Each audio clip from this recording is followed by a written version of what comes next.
Madam ఎలా చూడాలి? విజయం ఇంకా పవన్ కళ్యాణ్ కు కాస్త కంట్లో నలుసుగానే ఉన్నట్టు కనిపిస్తోంది. ఎందుకంటే నిన్న ఆయన చేసినటువంటి వ్యాఖ్యలే దీనికి ఉదాహరణగా తీసుకోవాలి. హాలోగ్రామ్లు పెట్టి, కటౌట్లు పెట్టి చాలా సుఖంగా గెలిచేశారు. నేను 12 ఏళ్లుగా రోడ్డు మీద దిగుతున్నా, నన్ను ఎవరూ పట్టించుకోలేదని పవన్ కళ్యాణ్ చేసినటువంటి వ్యాఖ్యల్ని ఎలా పరిగణించాలి?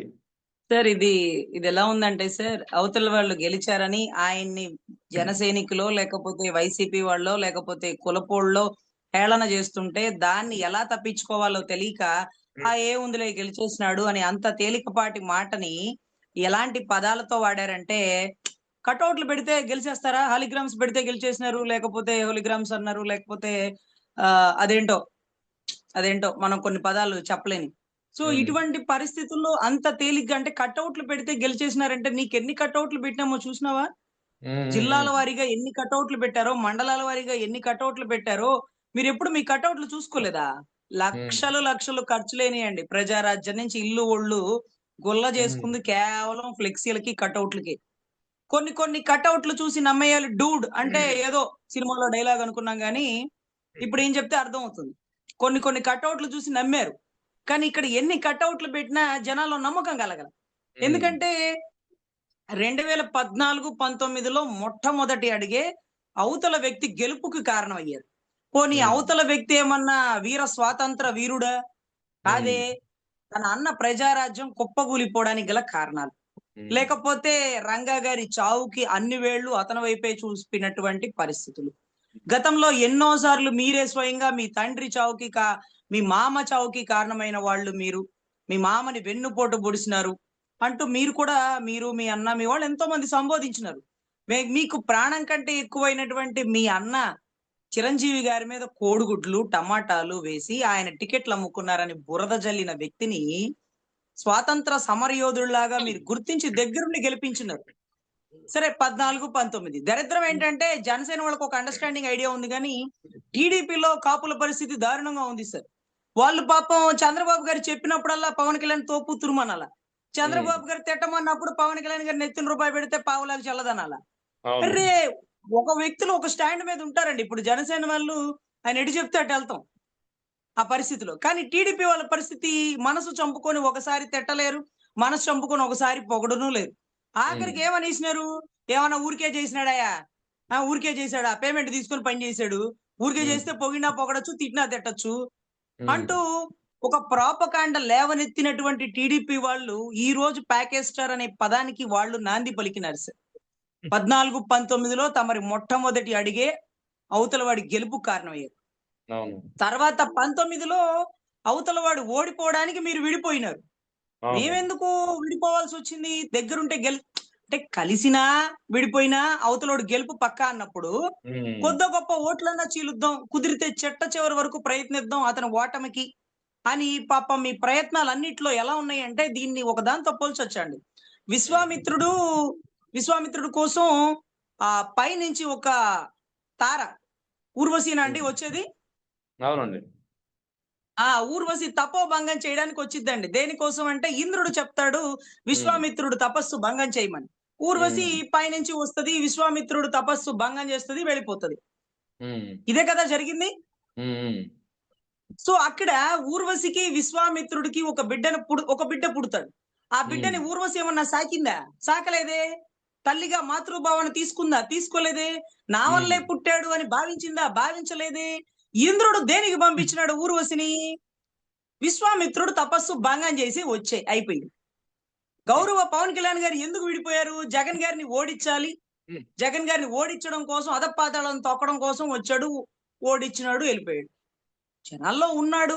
కానీ ఆయన వల్ల బయటకు వచ్చినటువంటి గుడ్డలు చించుకున్నటువంటి, ఇల్లు ఒళ్ళు గుల్ల చేసుకున్నటువంటి, ప్రజారాజ్యం నుంచి పనిచేసినటువంటి బిడ్డల పరిస్థితి ఏంటి? ఆ సామాజిక వర్గ పరిస్థితి ఏంటి? అన్ని కులాల బడుగు బలహీన వర్గాల పరిస్థితి ఏంటి అంటే నా పాత్ర అంతవరకే. నా పాత్ర ఇంద్రుడు నన్ను దేనికి పంపించినాడు? నువ్వు జగన్ ఓడించన్నాడు. జగన్ నేను తొక్కుతాను అధపాతాళానికి అన్నాడు, తొక్కేడు, వెళ్ళిపోయాడు. మరి అవతల పరిస్థితి ఏంటి? సో ఇది ఎట్లా ఉంటుందంటే సార్, నా క్యారెక్టర్ ఎంతవరకు నేను అంతవరకు నటించి వెళ్ళిపోతాను, తర్వాత మీలో మీరు కొట్టుకు చావండి అంతే అంటాడు. చూడండి సార్, ఆ పరిస్థితి వచ్చింది. ఈ రోజు కటౌట్లు పెడితే ఒక వ్యక్తి గెలిచాడని మీరు తక్కువ చేసి మాట్లాడుతున్నారే, ఆ వ్యక్తికి శత్రువులు ఎంతమందో తెలుసా? మీకు శత్రువు ఒకే ఒక్కడు. ఒకే అవును. ఒక్కడు. జగన్. జగన్. జగన్ అనే వ్యక్తి ఒకే ఒక్క శత్రువు. ఆ జగన్ అనే వ్యక్తిని ఎదుర్కోవడానికి సెంట్రల్ ని, స్టేట్ లో బలమైన దాన్ని మీరు దగ్గరుండి కలిపి, మీరు సంధానకర్తగా ఉండి, మీరు ముగ్గురు కలిసి ముందుకెళ్ళినా 40% ఓటింగ్ అవతలోడికి పడింది. తెల్లవారుజామున 2 వరకు, అంటే 11:45 నుంచి 2 వరకు 3500 బూతుల్లో 52 లక్షల దొంగ ఓటింగ్ నమోదైంది. Open challenge. ప్రొఫెసర్ నాగేశ్వరరావు గారి మీద మూకదాడిగా పడినారే, మీరు పరకాల ప్రభాకర్ మీద కేసు కట్టండి అయ్యా, కేసు కట్టండి. 3500 బూతులు బతుకులు బయటకు తీస్తారు, కట్టండి.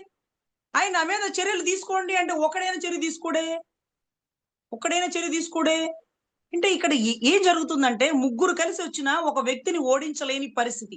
ఇంకా కూడా ఆ వ్యక్తి జనాల్లో, గుండెల్లో గెలిచే ఉన్నాడన్న పరిస్థితి వారికి తెలుసు, పరకాల ప్రభాకర్ గారికి తెలుసు. దీని గురించి ఇంత జరుగుతున్న ఒక్క స్టేట్మెంట్ కూడా ఇవ్వనటువంటి జగన్ రెడ్డి గారికి తెలుసు.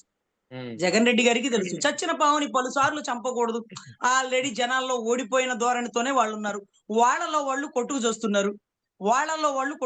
ఇక మధ్యలో మనం ఎందుకు ఈ పరిస్థితుల్లో సార్? కట్అవుట్లు, హాలిగ్రామ్స్ లేకపోతే వాటి వల్ల గెలిచేసినారు. నేను రోడ్డు మీద దేకినా నేను గెలవలేదు, 15 ఏళ్ల నుంచి రోడ్డు మీద దేకుతున్నానంటే ఎవరి కోసం దేకుతున్నారు?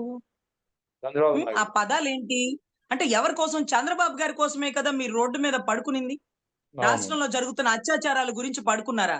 లేకపోతే సుగాలి ప్రీతి తల్లికి న్యాయం చేయలేదని నడి రోడ్డు మీద పడుకున్నారా? ఎవరి కోసం పడుకున్నారు? ఆ రోజు మీరు అలా నడి రోడ్డు మీద పడుకున్నారు. ఒక్క పోలీసు వాళ్ళు కూడా మీ మీద చెయ్యి వేయలేదు. చుట్టూ ఉండేటటువంటి జనసేన అభిమానులు ఇంతమంది ఉన్నారు కదా, ల్యాండ్ ఆర్డర్ ఇబ్బంది అయిందని మీ మీద చర్య తీసుకోవడం గాని, ఆ వచ్చిన వాళ్ళని ఇబ్బంది పెట్టడం గాని ఎక్కడ ఎందుకు జరగలేదో తెలుసా సార్? వచ్చిన వాళ్ళందరూ ఒక అమాయకంగా ఉంటారు. వాళ్ళకి పవనిజం అనేది ఒక మైండ్ లో ఉంటది. ఆయన ఏది చెప్తే అదే కరెక్ట్. ఆయన తప్పంటే తప్పు, ఒప్పు అంటే ఒప్పు, నందంటే నంది, పందంటే పంది. ఈ అపోహలో ఉన్న వాళ్ళని ఇబ్బంది పెట్టడం కరెక్ట్ కాదు. ఇతను కావాలనే సీన్ క్రియేట్ చేస్తున్నాడు. ఇతని వల్ల ఎంత మంది ఇబ్బంది పడినా ఇతను మాత్రం సెక్యూర్ గా జీబులో మంగళగిరి వెళ్ళిపోదాం అనుకుంటున్నాడు. ఎవరిని ఇబ్బంది పెట్టద్దు.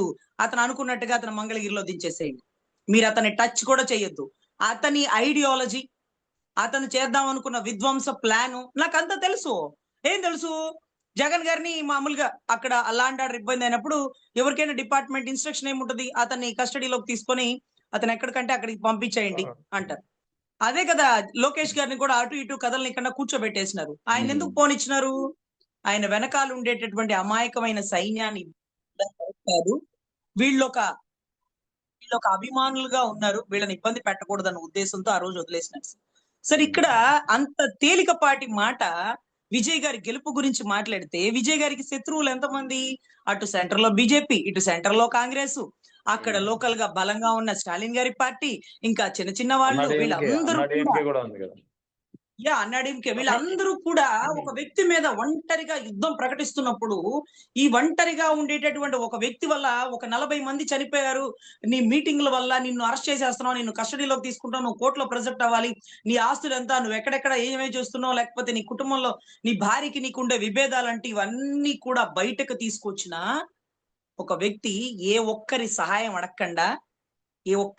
అడగకుండా అవసరమైతే జైలుకైనా వెళ్ళి, ఒకళ్ళ 40 మంది చనిపోయిన కేసులో బెయిల్ రాకపోతే జైలుకైనా వెళ్ళి అక్కడ నుంచి కూడా నామినేషన్ వేస్తాను, అంతేకాని మీతో జత కట్టను, ఓడిపోవడానికి సిద్ధంగా ఉన్నాను, గెలిచి సీఎం పదవిగా ప్రమాణ స్వీకారం చేస్తానన్న నమ్మకం నాకుంది, అయితే ఓడిపోతాను, లేకపోతే గెలిచి సీఎం గా పదవి ప్రమాణీకరణ చేస్తాను, అంతేగాని రెండిట్లో ఒకటి జరగాల్సిందే. కానీ మీతో కానీ తల వంచి తల దించుకొని మీతో కలిసి ప్రయాణం చెయ్యను, నా సైన్యాన్ని మీ జెండాలు మొయ్యనివ్వను.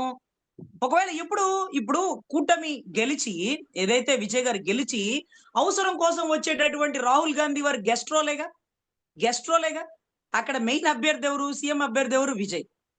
అదే ముందే కలిసి వెళితే ఆయన గెలవలేక మా సహాయం తీసుకున్నాడని రాహుల్ గాంధీ గారు అంటే, ఇదంతా ఎందుకు? నేను గెలుస్తాను, నాకు నమ్మకం ఉంది అంటూ ముందుకొచ్చి ఇవాళ రోజు ఏదైతే కాంగ్రెస్ ఏదైతే రాహుల్ గాంధీ గారితో ఒక 4-5 ఒక 20 సీట్ల అండి తీసుకునింది ఆయన, ఒక 10 సీట్ల ఎవరండి? ఏదైతే విజయ్ గారు సపోర్ట్ కోసం కొన్ని సీట్లు తీసుకున్నారు కాంగ్రెస్ నుంచి. అవునండి. కాంగ్రెస్ నుంచి తీసుకునేది 4 సీట్లండి, 5 సీట్లు. సో ఇప్పుడు ఏం జరిగింది చూడండి, అంత పెద్ద బలమైన సెంట్రల్ కాంగ్రెస్ 4 సీట్లు కలిగి ఉంది. 4 సీట్లు. మీరు చెప్పిన హోర్డింగ్స్ కట్అవుట్లు పెట్టి ఒకడు తేలిగ్గా సీఎం అయిపోయాడు. ఎలా తేలిగ్గా అవుతారన్నా? ఎలా తేలిగ్గా అవుతారు? నీకు నీ అన్న ఉన్నాడు వెనకాల, నీకు బలమైన సామాజిక వర్గ కులం ఉంది. వీటన్నిటికంటే మించి నీకు చంద్రబాబు గారి సపోర్ట్ ఉంది. చంద్రబాబు గారి సపోర్ట్ ఉంది, సెంట్రల్ దీవెనలు ఉన్నాయి. వీటన్నిటి సమక్షంలో నువ్వు గెలిచిన డిప్యూటీ సీఎం స్థాయిలో ఉన్నావు. వీళ్ళందరి సహాయ సహకారం లేకుండా తన వెనకాల తన తండ్రి గాని లేకపోతే తన అన్న గాని తనకు సంబంధించిన ఏ ఒక్కరూ లేకుండా తనని తాను ఒంటరిగా నిరూపించుకునే ముందు అదే మద్రాసులో ఎంతో మంది సినిమా యాక్టర్లు ఓడిపోయిన చరిత్ర పార్టీలు పెట్టి. విజయకాంత్ గారు గాని, రజనీకాంత్ గాని, ఎవరు చాలా మంది పెట్టున్నారు. సో చాలా ఫెయిల్యూర్ చూసినాం. మళ్ళీ ఎందుకురా ఇతను ముందుకు వచ్చి తిరగబడుతున్నాడు? అంత సీనియర్లు మన యాక్టర్లు, మనకేం జరిగింది అతనికేం జరిగిద్ది అన్నటువంటి అతని అనుభవజ్ఞులైనటువంటి ఎంతో మంది సినీ నిర్మాతలు, సినీ యాక్టర్లు కూడా హేళన చేసినా సరే చనిపోయిన 40 మంది తాలూకా కేసులు వేయించుకొని కోర్టులకు అటెండ్ అయ్యి అవసరమైతే జైల్లో ఉండి నామినేషన్ వేస్తానన్నటువంటి వ్యక్తి ఒక పక్కన ఉంటే, హోర్డింగ్స్ కట్అవుట్లు పెడితే గెలిచేస్తారా అన్న గెలుస్తారా అన్న? చెప్పండి అన్న. పక్క రాష్ట్రాలు ఎవరికన్నా చెప్పండి, మీరు హోర్డింగ్స్లు కట్అవుట్లు పెట్టేసుకోండి గెలిచేస్తారని. మీకు ఎన్ని పెట్టినామో మీకు తెలుసా? ఎంత ఖర్చు అయిందో మీకు తెలుసా? ఎంత ఖర్చు అయిందో మీకు తెలుసా? సో దయచేసి ఒక వ్యక్తి గెలుపుని తృణప్రాయంగా మాట్లాడకండి. సీఎం అవడం అంటే చిన్న విషయం కాదు, చిన్న విషయం కాదు. జయలలితమ్మ కూడా అసెంబ్లీలో అవమానపడ్డాకే